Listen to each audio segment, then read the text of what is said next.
सभी साथियों को मेरा नमस्कार। मैं विजय कुमार बंधु, NMOPS का राष्ट्रीय अध्यक्ष। आज आप सबसे कुछ 2-3 बिंदुओं पर बात करना है। जो आगामी जो कार्यक्रम हैं उन दिशाओं की तरफ चलते हैं। जैसे NMOPS ने फिर से एक बार NPS और निजीकरण के खिलाफ, साम्राज्यवाद के खिलाफ, पूंजीवाद के खिलाफ, निगमीकरण के खिलाफ आंदोलन को बढ़ाने का संकल्प लिया है और उसका नाम दिया है संकल्प दिवस। हम संकल्प लेंगे NPS और निजीकरण भारत छोड़ो, इसका संकल्प लेना पड़ेगा।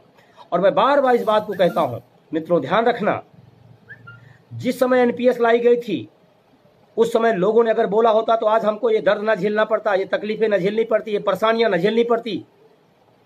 और आज निजीकरण आ रहा है। अगर आज हम आप संघर्ष नहीं करेंगे तो यही हालात हमारे आने वाली पीढ़ी की होगी और उस समय की पीढ़ी हमसे आपसे सवाल करेगी कि जब निजीकरण, निगमीकरण जैसी चीजें हो रही थी तो आप क्या कर रहे थे। बैंक का, रेल का, परिवहन का, बीमा क्षेत्र हो, कोई क्षेत्र हो, जिधर देखिए आप क्या हो रहा है। ये देश लाखों करोड़ों भारतीयों से मिलकर बनता है और हमारा जो संविधान है उस संविधान ने उस सबको राइट दिया है। और राइट ये दिया कि सार्वजनिक संपत्ति, सरकारी उपक्रम इस देश के नागरिकों को होता है, निजी उपक्रम किसी निजी का होता है, देश का नहीं होता है। मुझे कहते हुए दुख हो रहा है। अभी एक मालगाड़ी पर मैंने कहीं देखा था, उस रेलगाड़ी पर लिखा करता था भारतीय रेल। अभी मैंने कुछ दिन पहले ही देखा था, कहीं जा रहा था, मालगाड़ी पर लिखा था अडानी। ये अडानी मेरा मालिक हो? भारत की उस फिल्म में पढ़िए आप, हम भारत के लोग, हम भारत के लोग, संविधान ने पहला शब्द ही शुरू किया और आज हम देख रहे हैं रेल पर लिखा अडानी। कल्पना कर लीजिएगा एक बार सोच करके, जब भारतीय रेल लिखा होता है तो हम सब बड़े फक्र के साथ कहते हैं ये हमारी ट्रेन है, हम इसके मालिक हैं।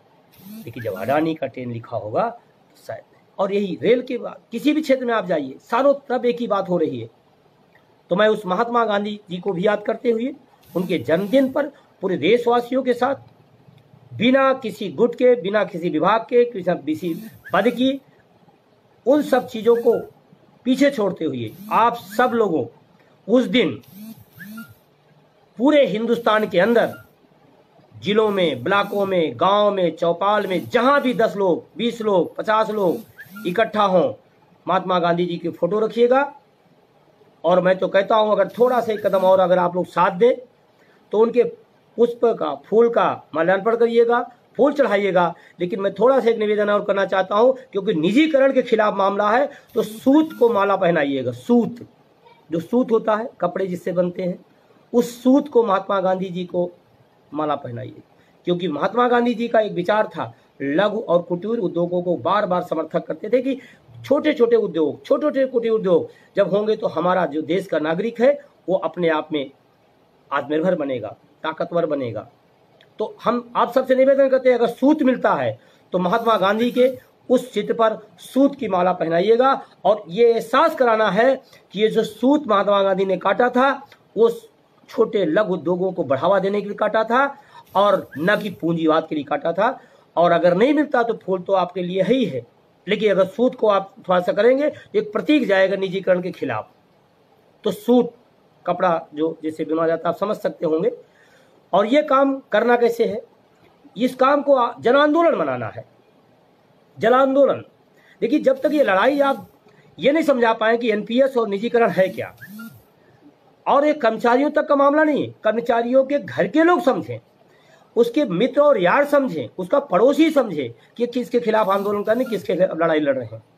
सिर्फ कर्मचारी तक इसको सीमित नहीं रखिएगा, तो इसको गांव, चौपाल, ब्लॉक, जिला, ऑफिस, जहां भी रहिएगा गांधी जी की मूर्ति रखिएगा, उस पर सूत चढ़ाइएगा, नहीं मिलता तो फूल चढ़ाइएगा और वहीं पर बैठ करके रघुपति राघव राजा राम, पतित पावन सीता राम, ईश्वर अल्लाह तेरो नाम, सबको सन्मति दे भगवान। यहाँ आप सरकार भी कह सकते हैं, सरकार को सन्मति दे भगवान। एनपीएस और निजीकरण के मामले पर सरकार को भी सन्मति मिले, ये प्रार्थना हम लोग, रामधुन हम लोग उस दिन गाएंगे। और सिर्फ उस धुन के बाद प्रशासन निर्देशों का भी ध्यान रखना है, इसीलिए संख्या की बात नहीं की जा रही है। बहुत बड़ी संख्या एक जगह नहीं इकट्ठा करना, अधिक जगह पर थोड़े थोड़े लोग रहें, जगह अधिक हो, अधिक जगहों पर कार्यक्रम चले। जहां भी 10 लोग मिल जाए, 20 लोग मिल जाए, 50 लोग मिल जाए, वो लोग बस करें। संख्या एक जगह होने के बजाय जगहों जगहों पर संख्या इकट्ठा हो, शासन प्रशासन निर्देशों को ध्यान में रखते हुए।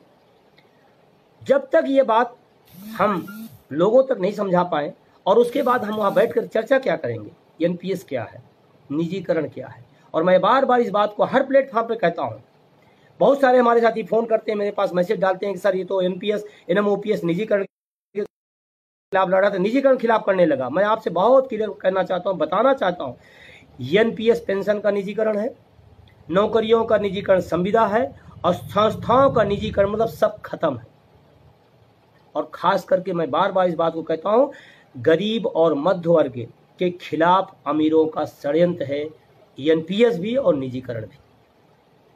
एनपीएस से किसको फायदा हो रहा है? कर्मचारी को नहीं हो रहा है, ये बात मैं दावे के साथ कह सकता हूं। सरकार को भी नहीं हो सकता, नहीं हो रहा है, सरकार खुद चेक कर ले, फिर हो किसको रहा है? एनपीएस से भी फायदा है कंपनियों को, प्राइवेट सेक्टर में। और अभी तो एक बड़ा दुर्भाग्यपूर्ण है, हम सब एनपीएस कर्मचारी हैं, एलआईसी में भी पैसा लगता है। पैसा क्यों लगाया जा रहा है? उसको बढ़ाने के लिए, उसको सुरक्षित रखने के लिए। एलआईसी खुद सुरक्षित नहीं है, हमारे पैसे क्या सुरक्षित रखेगी? भयावह स्थिति है, बहुत खराब स्थिति है। और अभी तो तमाम सारी रिपोर्टें लगातार आ रही है, अभी तो परसों ही रिपोर्ट एक आई है जिसमें कह दिया गया ये पैसा सुरक्षित है, ये पैसा कोई जिम्मेदारी नहीं है। एनपीएस के अंदर जो पैसा जमा, ये सरकारी रिपोर्ट आ रही है, सरकार की एजेंसियां लिख रही हैं, कह रही हैं, परसों की भी रिपोर्ट है। फिर आप कैसे उम्मीद करें? तो वहां पर बैठ करके एनपीएस के दुष्परिणाम, निजीकरण के दुष्परिणाम कहना आप, बताना आप, समझाना आप, समझना आप। और मैं तो कहता हूं, एक बात कठोर जरूर है, लेकिन आज जो मैं महसूस कर रहा हूं उसको कह रहा हूं। हो सकता है आज मेरी बात ना समझ में आए, आने वाले वक्त में समझ में आए। निजीकरण गुलामी का तामपत्र है, निजीकरण गुलामी का तामपत्र है। अभी समझ में आता है तो, नहीं तो बाद में तो समझेंगे। जैसे शुरुआती दौर में जब इस आंदोलन को मैं लेकर चला, एनपीएस समझाया, लोगों ने कहा नहीं आप गलत हो, 2 करोड़ रुपए मिलेंगे, 3 करोड़ रुपए मिलेंगे। आज 2 करोड़ रुपए छोड़ दिए, 3 करोड़ रुपए छोड़ दिए, आज 500, 700, 800, 1100, 1700 रुपए एनपीएस में पेंशन मिल रही है। कल ये बात जब मैं समझाया करता था तो लोग नहीं मानते थे, आज हकीकत सामने है। यही सेम स्थिति, इससे भी खतरनाक स्थिति निजीकरण की है। निजीकरण के कई रूप हैं, आप समझिए इस बात को और समझाइए लोगों को। क्या संकल्प? एनपीएस और निजीकरण खिलाफ हम संकल्प लेते हैं कि इसको जब तक खत्म नहीं करा देंगे तब तक हम सब लड़ाई लड़ेंगे। और संकल्प का कोई विकल्प नहीं होता, संकल्प का कोई विकल्प नहीं होता। आपसे एक बात मुझे और कहना है, तमाम सारे इस बीच में तमाम सारे आंदोलन को लेकर के इधर उधर तमाम सारे कागज पर तमाम सारे संगठन, तमाम सारे पद बांटे चले जाते हैं लोग। मैं एक बात बहुत विनम्रता से कहना चाहता हूँ, एनएमओपीएस ने इस लड़ाई को लड़ा है और इसको अंजाम तक लेके जाएगा।